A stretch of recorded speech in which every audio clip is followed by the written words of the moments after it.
everyone, ready for a deep dive into something pretty wild. We're tackling MrBeast and his philanthropy today. Oh yeah, this should be interesting. It really is. You sent over this academic article and wow, it really digs into whether his methods are innovative or just like cleverly disguised content creation. Right. It's a good question. Yeah. Is giving away millions really philanthropy when it's funded by views and likes? And does MrBeast wield too much power with it? Or is he just filling a void others have left behind? Well, it's certainly a crucial question when you think about just how massive his online presence is. Totally. I mean, he has over 240 million subscribers on his main channel alone. It's mind-boggling. And his videos have been viewed over 45 billion times. Seriously, his influence is undeniable. Yeah, and that kind of reach brings up all sorts of questions about responsibility, especially when you're talking about something as complex as philanthropy. Absolutely, and this article traces his journey back to his early YouTube days, and it's pretty amazing to see how much he's evolved. Oh yeah, for sure. You know, in his early videos, he was giving away sponsorship money. Oh yeah, I remember that. And then he started surprising family and random people with like these extravagant gifts. He was like a modern-day Robin Hood, spreading joy and cash. Exactly. But then things evolved into these larger projects, you know? And it all eventually led to him launching his Beast Philanthropy channel back in 2020. Yeah, it's like he went from neighborhood hero to a global philanthropist. That's a great way to put it. This article, though, dives into the aesthetics of his videos and how it relates to his philanthropic message, and it's really thought-provoking. Oh, yeah, that's a really key point. His videos are so fast-paced, high energy. Yeah. You know, and there's always a focus on dramatic reaction. For sure. And that's a formula that's like tailor-made to go viral online. Totally. But it can feel a bit jarring, you know, when he's dealing with these serious topics. No, like poverty or disability. Exactly. And this clash of styles, I think, highlights attention in modern philanthropy. It's like, how do you balance entertainment with the gravity of these really important issues? It's true. On the one hand, you're watching someone win life-changing surgery. Right. But then on the other hand, you're also confronted with the harsh realities of medical inequality. Exactly. It's a lot to process. Yeah. Do you think his approach risks overshadowing the genuine needs of the people he's trying to help? It's a really valid concern. And the article really digs into the ethical considerations here. Okay. You know, is it exploitative? Do his videos oversimplify really complex social issues by just focusing on these feel-good moments? Interesting. There's so many nuances to unpack here, and I think it's a really important discussion to have. For sure. And speaking of nuances, let's talk about the money. How is this whole operation funded? It's not like he's directly asking viewers for donations, right? His philanthropy is fueled by ad revenue from his videos. Exactly. More views equal more money, which leads to more giving. It's this fascinating model. You know, it really leverages the attention economy. Okay. Essentially, you know, attention is a valuable resource in the digital world. Right. And platforms like YouTube, they profit from capturing and monetizing that attention. For sure.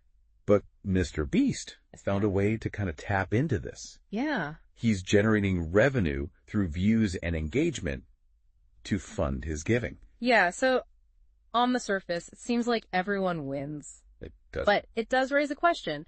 Are viewers unknowingly working for MrBeast by watching? That's an interesting way to think about it. It's kind of like we're all part of this giant philanthropic machine powered by our clicks. And it gets even more interesting when you think about the dedicated Beast Philanthropy channel, where 100% of the profits are supposed to go to charity. Oh, right. But even there, things aren't always straightforward. Yeah, how so? Well, the article points out that some of his most viral philanthropic videos, like the ones addressing blindness and deafness, those were actually published on his main channel, not the dedicated philanthropy one. Wait, so does that mean not all of the revenue from those videos went to charity? That's the question. And unfortunately, it's not explicitly addressed in the sources. That does raise some concerns about transparency. It does. You know, is the model always as simple as it appears? So we've got attention-grabbing videos, ethical questions, a unique funding model. Now let's throw in another layer. The political angle. This article suggests that some see his philanthropy as sidestepping government responsibility. It's a common critique, you know, especially when philanthropy tackles issues that are typically seen as the responsibility of the government. Like healthcare or poverty alleviation. Exactly. And critics argue that this approach, you know, it normalizes these private solutions to societal problems. And potentially lets governments off the hook. Yeah. So Is it fair to criticize Mr. Beast for stepping in where governments have failed? Isn't it better that someone is doing something rather than nothing at all? It's a valid question. It really highlights how complex this issue is. For sure. On the one hand, you have governments that can be incredibly slow to react to these really pressing social needs. Right.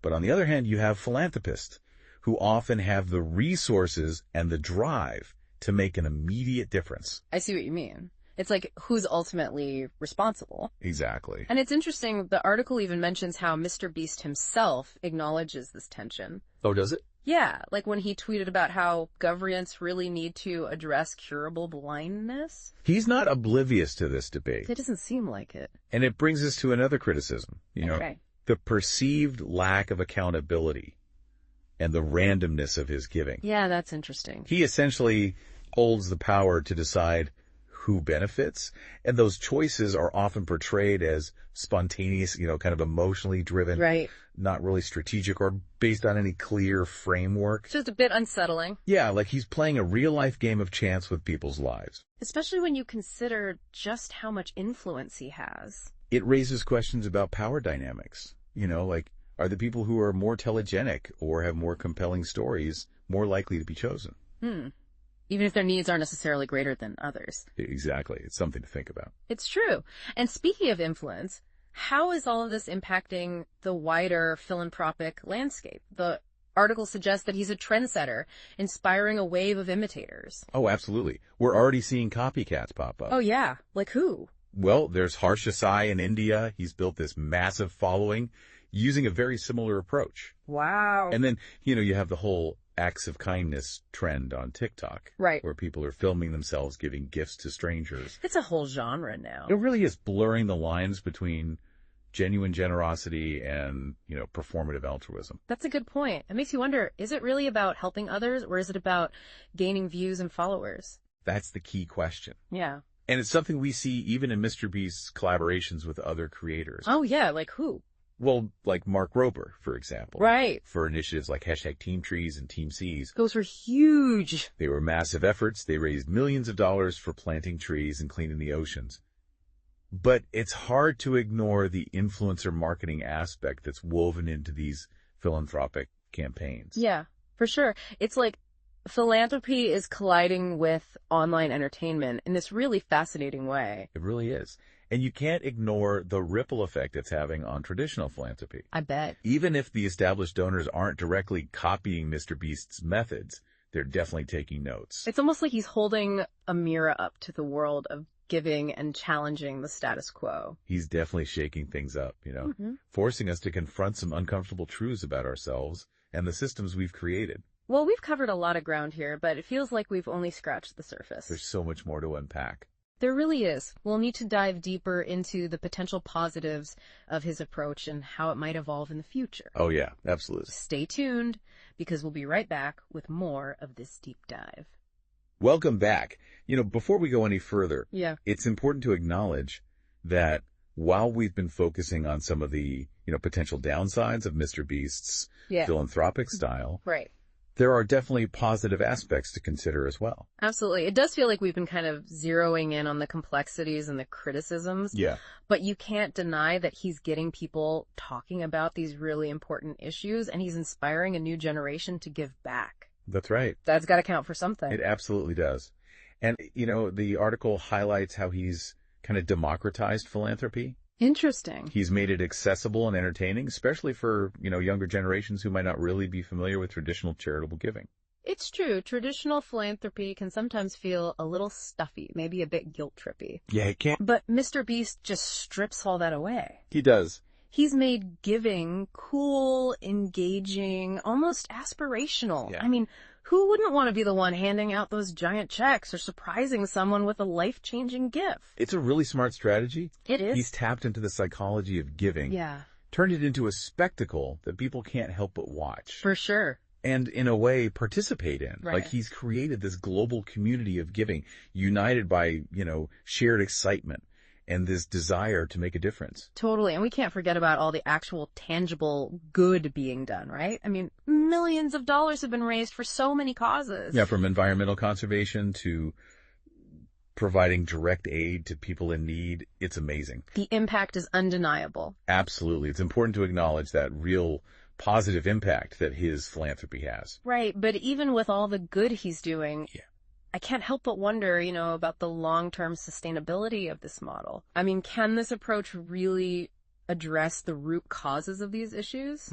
Or is it more like, putting a Band-Aid on a much deeper wound? That's the million-dollar question.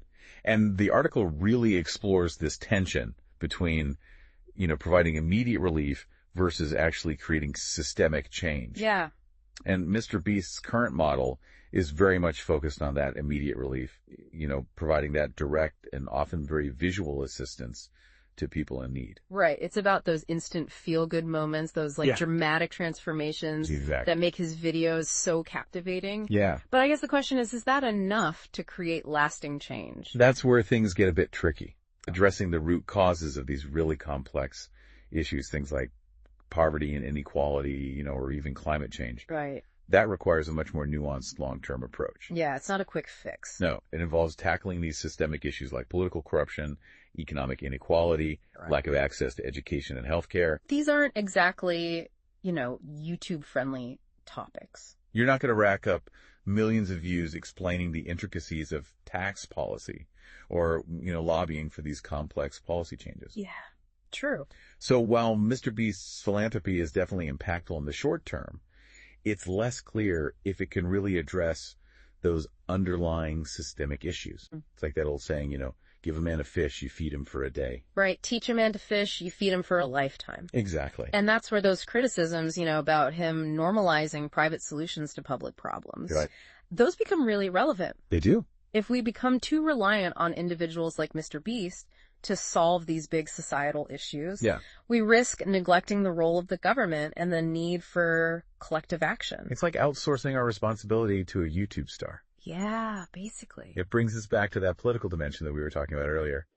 His actions send messages, whether intentionally or not, about individual responsibility versus the role of the state in addressing these problems. So it's not just about the money. It's about these underlying messages and the potential implications for how we approach these issues as a whole society. Exactly. And it's a conversation that we need to have. Yeah, we do.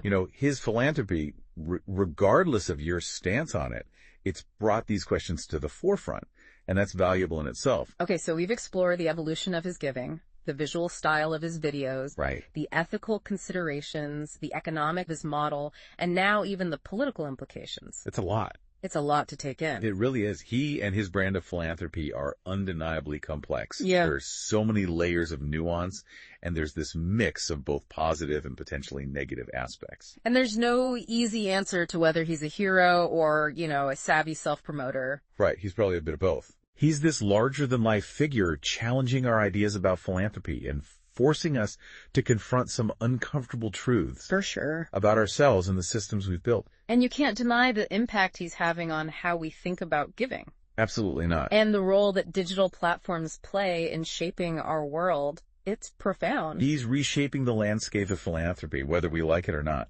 All right, we've covered a lot of ground so far, but there's still more to explore. Oh, yeah, definitely. How might his approach evolve in the future? What lessons can we learn from all of this? Great questions. We'll delve into those when we come back for the final part of our deep dive into MrBeast's philanthropic empire. Stay with us. We're back for the final part of our deep dive. We've really broken down MrBeast's videos, debated the ethics, explored the economics, and even the political layers of his whole approach. We've been busy. We have, but now it's time to look ahead. What's next for Beast Philanthropy, and, what can we all learn from this whole thing? Well, the article suggests some pretty intriguing possibilities for how his approach might evolve. Okay, give me the good stuff. More money, bigger stunts. I can't even imagine what those would look like at this point. Haha. Well, those are always possibilities, right? True. I mean, given how much he likes to push boundaries. But I think a more interesting question is whether we'll see him shift from, this reactive giving. Okay. Where he responds to those immediate needs. Yeah. To a more proactive approach. Okay. Imagine him tackling those root causes head on. So less about putting out fires and more about preventing them in the first place. Exactly. That would be a big change. It would involve a whole different kind of content. a different way of telling those stories. For sure. Think about MrBeast explaining these really complex issues. Yeah. Advocating for policy changes. Wow. Maybe even partnering with organizations that are already working on these big systemic problems. I mean, that would be a huge shift from his current style. His videos really thrive on that instant gratification and the emotional impact. They do. I wonder if his audience would even be into that kind of content. Yeah, I mean, it's a risk. It's a good risk. But the potential impact is huge. Yeah. Imagine him using that platform to mobilize millions of young people. Oh, wow. To demand action on climate change. Yeah. Or advocate for social justice reforms. I mean, that's a whole new level of influence. Okay. Now that's a vision I can get behind, like Beast Philanthropy 2.0, with a focus on, those long-term solutions and empowering others to create change. Precisely. And I think that's where his true power lies. He has this incredible ability to connect with people, right. to inspire them, yeah, to make them care. And if he can actually harness that to drive meaningful systemic change, yeah, he could become a real force to be reckoned with. It really feels like he's at a crossroads. Will he keep going down this path of spectacle and instant gratification, or will he try to use his influence to create a more just and sustainable world?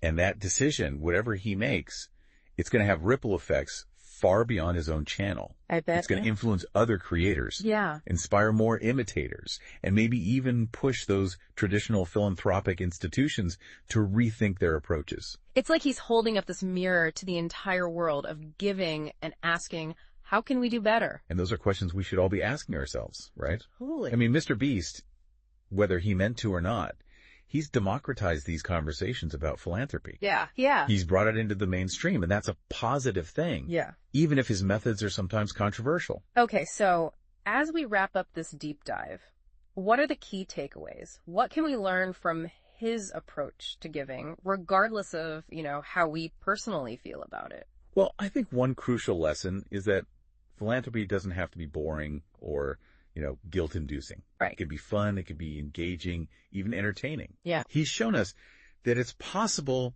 to connect with people on an emotional level, yeah, and inspire them to give. Yeah. Even if it just starts with their attention. He's meeting people where they are, which these days is often on platforms like YouTube or TikTok. Absolutely. And another takeaway for me is, the importance of visibility and transparency. Right. He's really embraced that power of spectacle. Yeah. And while that definitely comes with its own set of challenges, For sure. it's undeniably helped him get his message out there and reach a much wider audience. Absolutely. Transparency is key. People need to know where their money is going and how it's being used. They do, and they also need to feel like they're part of something bigger, Right. A sense of shared purpose. And he's really good at creating that sense of community. Yeah. That feeling that we're all in this together, even if our contribution is as simple as clicking like or watching a video. Exactly. And I think the most crucial lesson here, and we keep coming back to this, is that philanthropy, while important, it can't replace systemic change.